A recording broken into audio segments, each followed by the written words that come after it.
Hello everyone, this is Laura Guardino and I am your instructor for History 99, and this is going to be one of our weekly video or bi-weekly video announcements, I should say. I wanted to give you a quick overview, hopefully in 10 minutes or less, of everything that you need to know as far as logistically and set up for the class for this semester for the History 99 online component. And please, I want to stress right away in the beginning, I know some of you are nervous about taking a writing class in your major online, and don't let this be a barrier. This class is going to be just as effective as the face-to-face class, and if you have any problems, I want to encourage you to stop by my office. I'm in DMH on the second floor, and I will be there to answer questions on most Mondays and Wednesdays and by appointment. Feel free, we can also set up a phone appointment or talk through D2L in a chat room where we can do video. So lots and lots of options for personal connections. But first, let me introduce myself a little bit more. My name is Laura Guardino. I am a mother of 3. I live in Hollister, and I've been teaching at State now for 2 years, and I've been teaching at some local community colleges, Gab and Evergreen, for about 5 years now. Can't believe it, since I had my second daughter, Mia. I also have recently done my first half marathon. I did the San Francisco half marathon, so I'll be running throughout the semester. But enough about me, let's get to the class and what we need to do. So when you log on to D2L, you are going to see your settings. First, what I really want to stress for you to do is to go to email address, because this was a problem at the beginning of the first thing. I want you to make sure that your email address is right. This is the email that all of my messages go through in Desire to Learn. After you have changed your email and make sure that you have the right email to receive messages, go to Preferences. Once in Preferences, you can go to Notifications, and you can set the default notification frequency. I like immediately, and this lets me get instant feedback, I think, to grades, discussions, things like that. For the discussions, I don't want all of those things in my email boxes, so I only do the starred discussions. That I want, like the comments and questions. So make sure that when you log on today or the next time in the near future that you are setting your preferences and your email address, because I will send out weekly announcements like, well, let's get into the right class. I will send out weekly announcements like this, and I will also copy and paste them and send them out as an email. So this is your weekly update of what you need to do, and I strongly recommend you set your preferences so you can get those emails.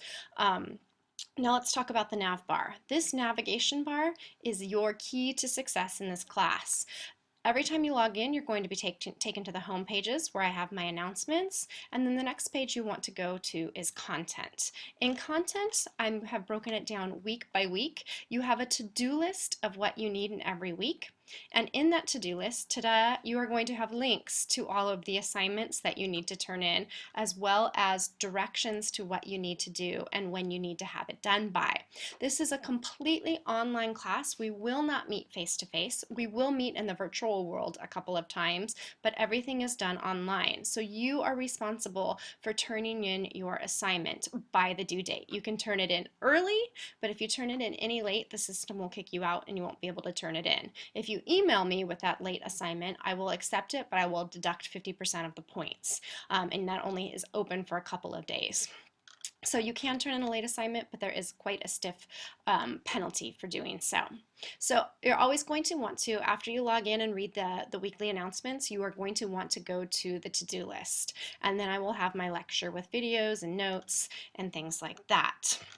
So the content is going to be good. You can also access discussions through the discussions bars, Dropbox, which is very important because these are all your assignments, through the Dropbox, quizzes, and then the class list is going to give you everybody who's in the class, and then you can email students that way. You can email me this way by clicking on that and then email, and it'll go straight through here and it'll be easy peasy. Online rooms we'll use a little bit later, and I'll do a separate tutorial on that. And very importantly, you want to do your first survey that lets me place you into virtual groups. So content bar, nav bar, Desire to Learn, just know that it's a lot of clicks. You can do everything through Desire to Learn, but sometimes it takes multiple clicks. Desire to Learn isn't that bad of a course management system. It's a little clunky in some places, but it lets us do a lot of awesome things like our online rooms and things like that. So we got to take the good and the bad. This is my second year on D2 Learn, so thank heavens I'm way more familiar with it this year, and I know that we are going to cruise through this course with ease. So Let's look at the required text. The required text is going to be the San Jose Method Preparation for College History Writing, and note that it is only available at Robert Bookstore. It's about $35 or less, I think. And it's basically all of our class assignments. So if you don't get this within the next couple of days, you're going to be already a few steps behind. So make sure you make times to stop by Robert's Bookstore. It's right next to the business building on campus. It's off campus. It's right across the street.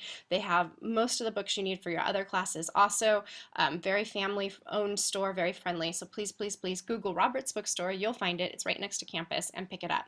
If you have not purchased a Turabian manual for writer's research, I highly recommend that you do so, but it is a recommended text. It is not required. And also get yourself a good dictionary. That is always, always, always helpful. I'm speeding through this, I know, but it must be done.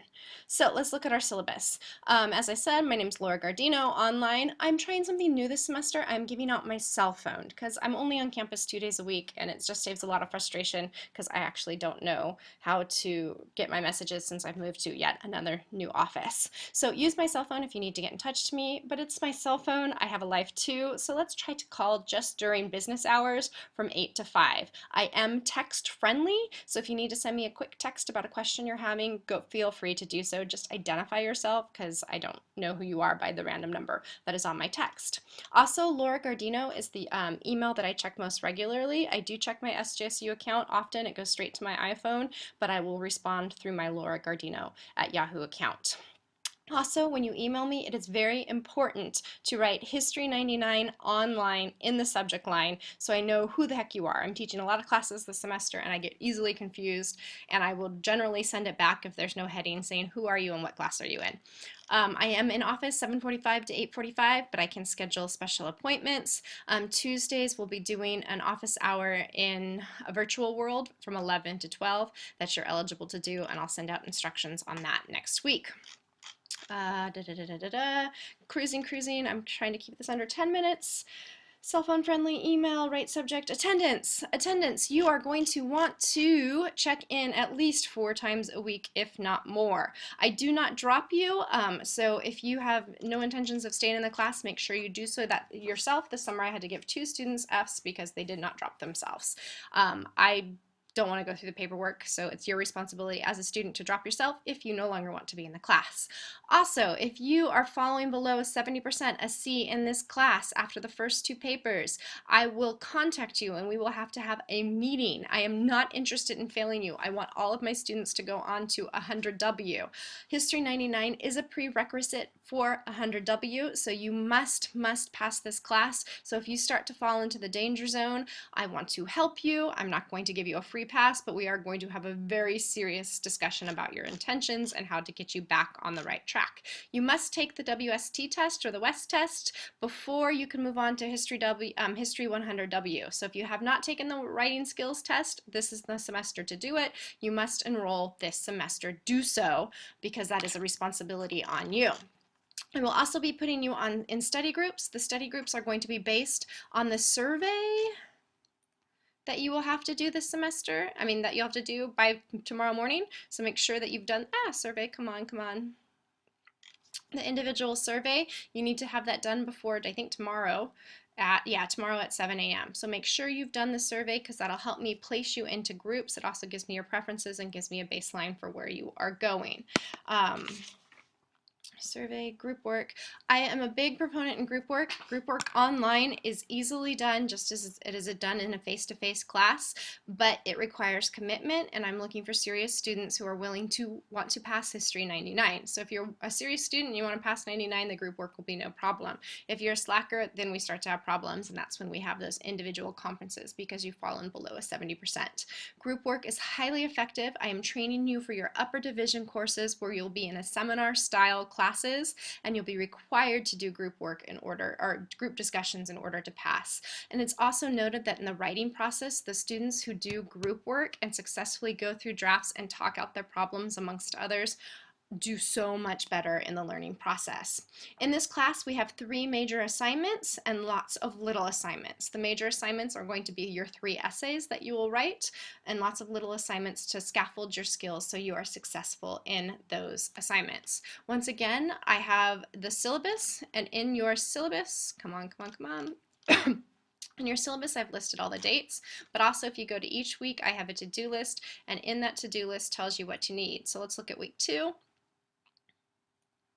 Come on, computer. This week in week 2, you are going to do a reading, and you're going to take a quiz on the reading. Note that the quiz only opens on opens Monday after 8 a.m. and closes on Wednesday before 11:55 p.m. You have to take the quiz during that time. If you don't take it, you miss it, and that's part of your responsibility as a student. We will have 2 discussions, and note that when you are done with your discussion, I require you to summarize it and rate yourself on your discussion. I'm looking for an honest reflection of what you can and can't do in this discussion. Also, you're going to take another quiz that's open all week on distinguishing fact from interpretation. I will do the group formation. So I go through everything here. I have links on how to do anything. If you have a question about how to do your summary of discussion, there. If you need the self-discussion rubric, it's there. Everything is here, and it's also through the nav bar in the class. I went over by a minute, but I want everyone to have a great week, and feel free to contact me with any questions.